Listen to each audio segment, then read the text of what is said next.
जानिए कैसी हुई भगवान श्री कृष्ण की मृत्यु व कैसे खत्म हुआ पूरा यदुवंश। महर्षि वेदव्यास ने महाभारत की कहानी को 18 खंडों में संकलित किया था। युद्ध के पश्चात भी बहुत कुछ ऐसा रह गया जिसके विषय में जानना बहुत जरूरी है।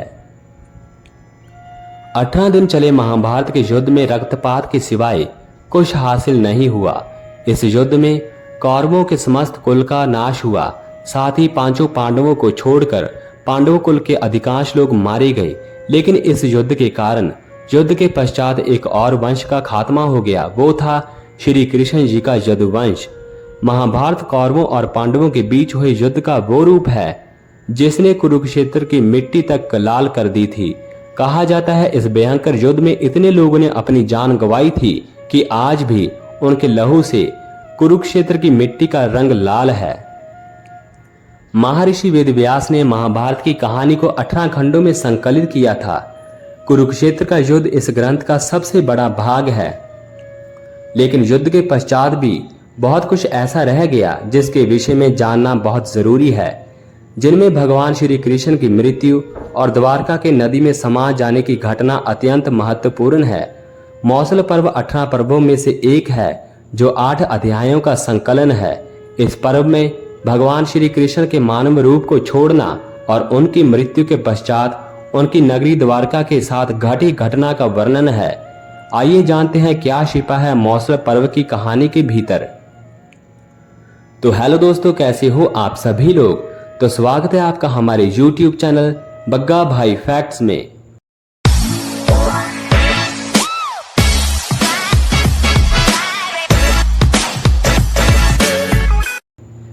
ये घटना कुरुक्षेत्र के युद्ध के 35 साल बाद की है।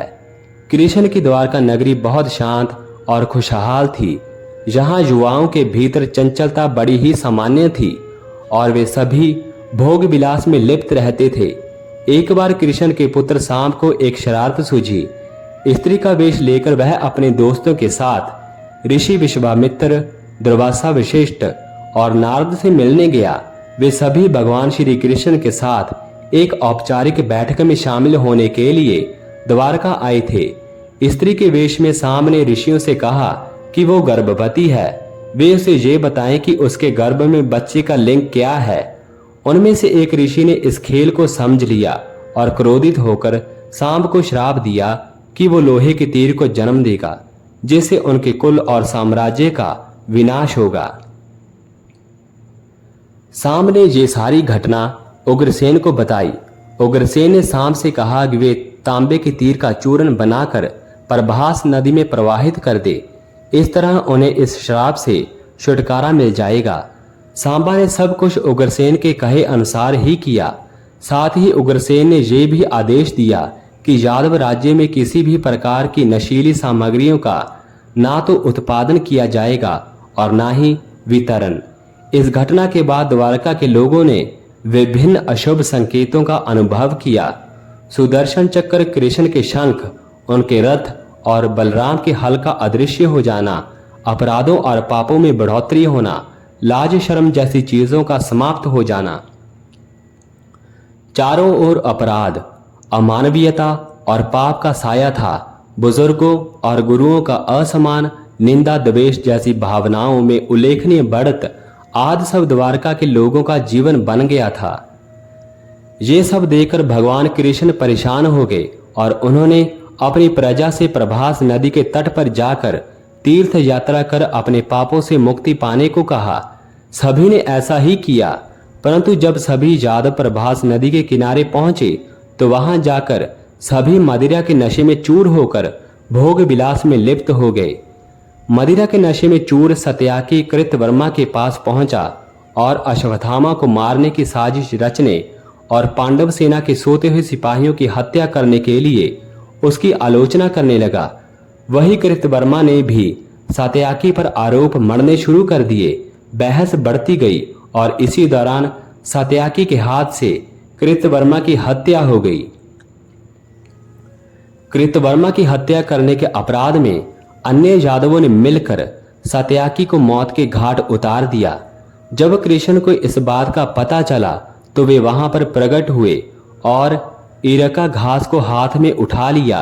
ये घास एक क्षण में परिवर्तित हो गई, जिससे श्री कृष्ण ने दोषियों को सजा दी। मदिरा के नशे में चूर सभी ने घास को अपने हाथ में उठा लिया और सभी के हाथ में मौजूद वो घास लोहे की छड़ बन गई, जिससे सभी लोग आपस में ही भिड़ गए और एक दूसरे को मारने लगे। बभ्रू, दारुक और भगवान श्री कृष्ण के अलावा अन्य सभी लोग मारे गए। यदुवंश के नाश के बाद कृष्ण के ज्येष्ठ भाई बलराम समुद्र तट पर बैठ गए और एकाग्रचित्त होकर परमात्मा में लीन हो गए। इस प्रकार शेषनाग के अवतार बलराम जी ने देह त्यागी और स्वधाम लौट गए।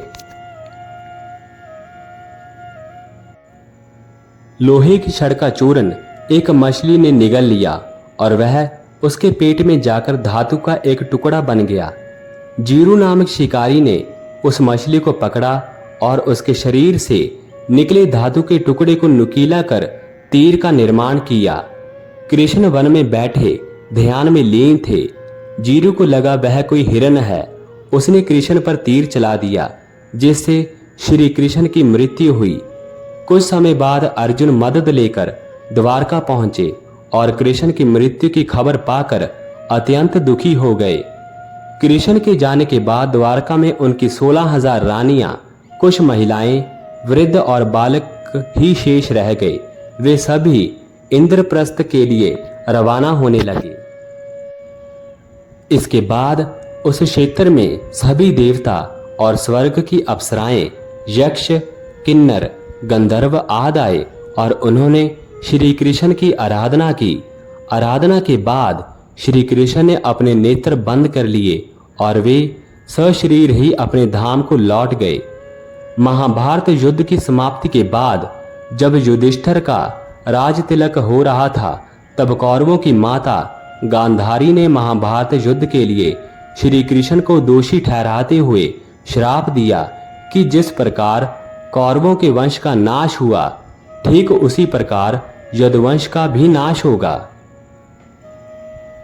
तो दोस्तों, आपको हमारी ये जानकारी अगर अच्छी लगी तो वीडियो को लाइक और चैनल को सब्सक्राइब जरूर कर दीजिएगा। धन्यवाद।